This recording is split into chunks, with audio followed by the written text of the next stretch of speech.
Hello everybody, today I'm here with the Disney Heroes Battle Mode Update 3.4, and today we are getting the Little Mermaid herself, Ariel, and Gadget from Rescue Rangers. And there's a few other things with the shop refreshes and the October sign and stuff that usually comes with it, and then there are a bunch of improvements and bug fixes that you can check out on the patch notes themselves, but I'm mostly going to be focusing on the characters. So let's start off with Ariel here. And she looks great. They captured her pretty perfectly. And it's been a long time coming. People have wanted to get her for a long time. I am curious why they decided to wait for so long on Ariel specifically. Maybe just to get hype up when they eventually decide to release her, or they're trying to figure out how she could work. And I've not really read through her skills, and I don't know how they're planning on having her on the stage, but my thought has always been that she would be like Gerald, where she would be on like her rock, and then she would still be surrounded by water, because you can clearly see here that she's still in her mermaid form, so I would imagine that's probably how they're going to do it, but I am curious to see what they're going to do with that specifically. And maybe they'll just have her just floating, kind of like in Disney Sources Arena or something. They can really do whatever they want. I'm just curious how they plan on doing it. But yeah, she looks great, like I said. The detail on her hair especially is really good. And it's exciting to finally have her. I guess if I ever decide to do like a redhead team, I guess I could always put her on it or something. But yeah, finally we have Ariel. It's seriously just one of those characters that people have been suggesting. We still need like Anna. And then I feel like we've really gotten everyone who like deserves to be here from like series that we already have. So she's going to be the next prize wall character. And I would imagine that will start sometime after the update comes out next week. If it's the same as before, then it'll be like Wednesday or Thursday, so we'll see. Let's go through her skills. First up is the Mermaid song. Ariel sings and creates large ripples in the water. As the ripples pass through Ariel and her allies, they heal them over time and cleanse them. As the ripples pass through enemies, they knock them back and deal fantastic damage. I guess I should have mentioned this when I said she was a support. I think that makes a lot of sense for Ariel's character just in general. So I'm glad that's what they're going with for her. Anyways, the next one is Soothing Voice. Ariel sings to her allies, missing the most HP, which removes random debuffs from each ally and heals them over time. So lots of healing things overall, I see. Fish Squirt. Every few seconds, Ariel's fish friend spits water at the closest enemy, knocking them back and slowing their movement and attack speed. When this happens, the allies missing the most HP heal. So this must clearly mean that there's a little bit of water on the stage for a fish to be able to come out. And I wonder if it's just like a random fish, or if there are different specific fishes from the movie itself that will show up. I'd love to see like Flounder or something show up if he's not going to be a character on his own. Then Sea Music. When Ariel applies a heal to any hero, their max HP increases for the rest of the wave up to a maximum. And that's pretty great too. Finally, Flipping Around. At the beginning of each wave, Ariel and her allies heal over time. Fish Squirt now heals Ariel in addition to her allies. And when Ariel reaches a percent of her max HP, she uses Fish Squirt and the cooldown is reset. When Fish Squirt is used in this way, both Ariel and her allies heal for a percent of their max HP instead of the normal amount. This can only happen a number of times per wave. I wonder how many times. I guess it depends on how much she's leveled up or something. So it seems like from this that the only way that she can attack is from that fish move.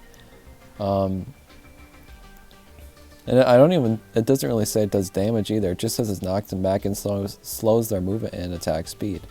So it's possible she's another character who doesn't have any attacks. I'm curious to see if that is the case.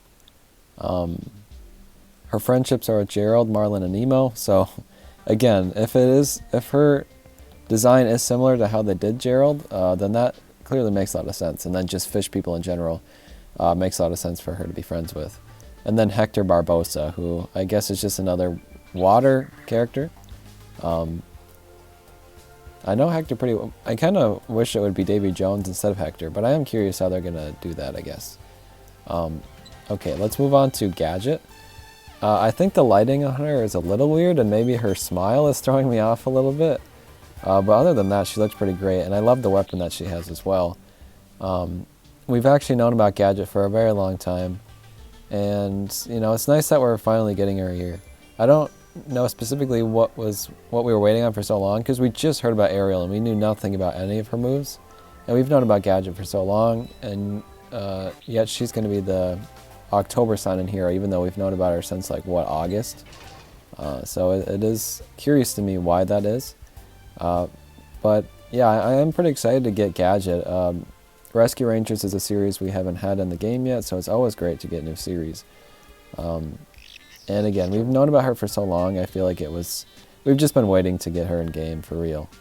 So let's go through her skills. The magnetic deflection.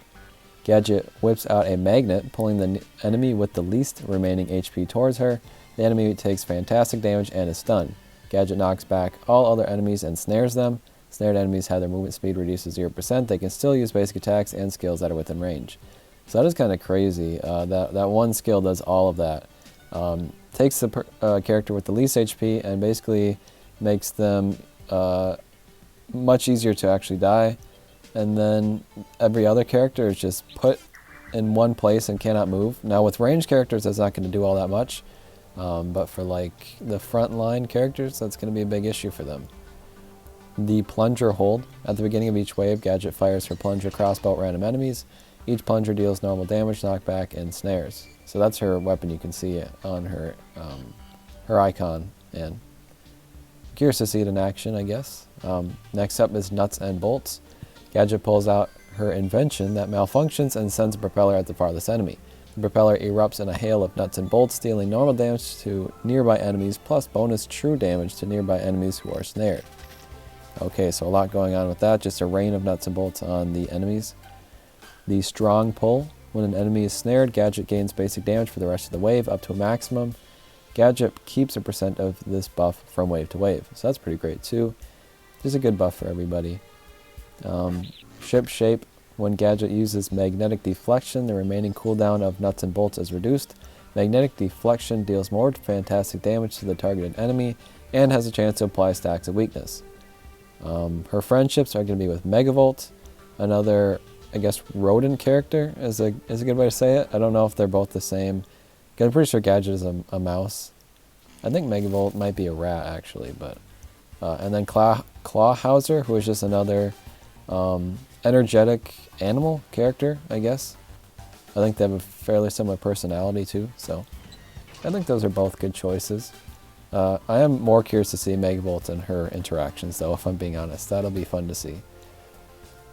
There are a bunch of improvements, bug fixes, a little bit more prize wall fixes that if you are interested in seeing, I would recommend looking at, because a lot of characters have been going to the prize wall recently, so it's going to be important to know what's going on with that.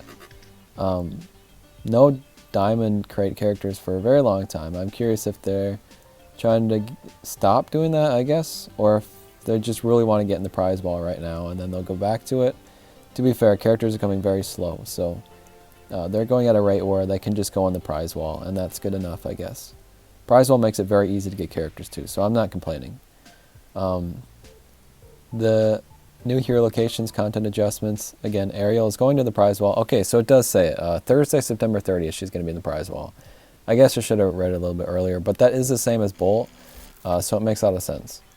So yeah, look forward to that and be ready on Thursday to unlock Ariel. So since Bolt is out of the prize wall now, he's going to be an event crate exclusive hero. We saw that with Lilo as well recently. And speaking of Lilo, she's going to the VIP crate, so it seems like these characters will slowly be moving into the diamond crates if you didn't get enough of them in the actual prize wall. And then Vinny is going to the diamond crate. Shigo is going to the elite campaign. And right here it says that it's going to be a full app update. That's for Tuesday, September 28th, like always. And that does mean we are almost definitely going to be getting more data mines, since we currently only have one other data mine character. And last time we only got Ariel. So be ready on Tuesday to hear about some new characters.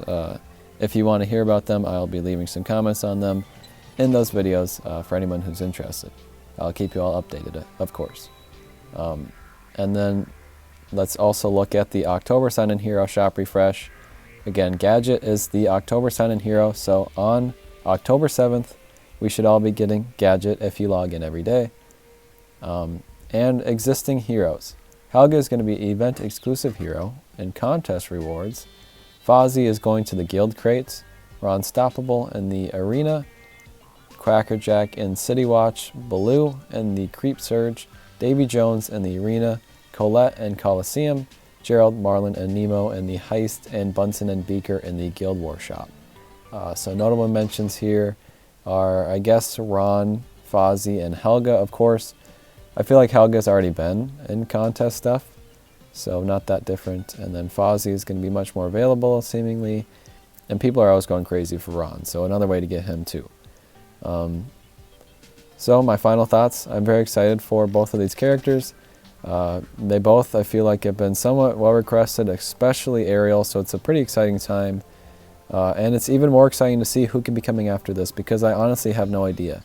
Sometimes they're going down like lists of series, it's like, okay, like for example, when they're doing the Big Hero 6 stuff, it's like eventually we're going to get the other Big Hero 6 characters, so that's a character we can expect.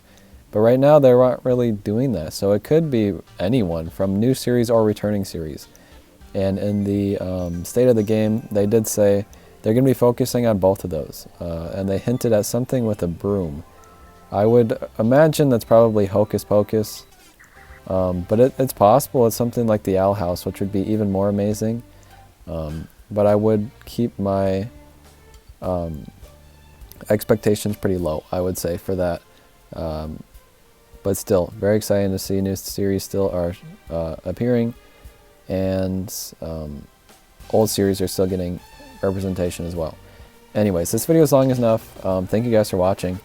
I also want to shout out my 6,000 subscriber video. Please go and watch that if you haven't. I worked pretty hard on it with my friends, so even if you don't watch the whole thing, at least, check it out. I would really appreciate it.